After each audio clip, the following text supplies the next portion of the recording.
Can't really avoid in this question working out lots of the terms of the sequence until we get up to sort of 10, 13, or 16. So let's make a start. Our first term is 6, and then if a term is even, divide it by 2 to get the next term. So we're going to get 3. Now this one's odd, so we're going to multiply it by 5 and subtract 1, which gives 14. I'm just going to proceed. So halve this one times by 5, subtract 1, 34. Halve this one. And we're interested, I should have said, by what values of n is the nth term equal to n. So we haven't got that so far. We're going to have to keep going. 17 times 5 is 85. Subtract 1 gives 84. The quick way to do this is to times by 10 to give 170, and then divide by 2 to give 80. Like half of 170 is 85, and then subtract 1. Now we get 42, and we get 21. So 1, 2, 3, 4, 5, 6, 7, 8, 9. Right, about to find the 10th term. Times by 5 and subtract 1 is going to be 104. So, okay, this is definitely not correct then. Keep going.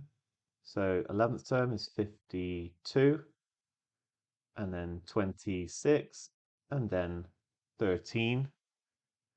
So that is the 10th, that is the 13th term actually. So we can see that it's not going to be C and it's not going to be D. It's just whether the 16th term is 16 as well. So times by 5 is gives 65, so 64. That's the 14th term. Then 32, then 16. So the 16th term is 16 as well. So we're going to go with E as our answer. What we haven't shown for sure is that there's no more that are equal, that the nth term is equal to n. So I'm just going to carry it on for completeness.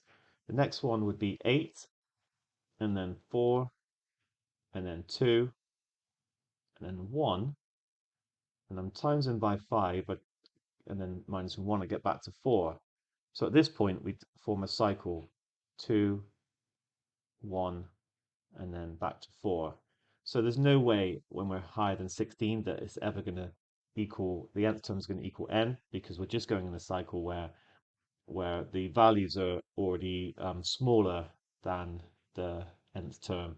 So it's just going to be the 13th and 16th terms. All right, nice question.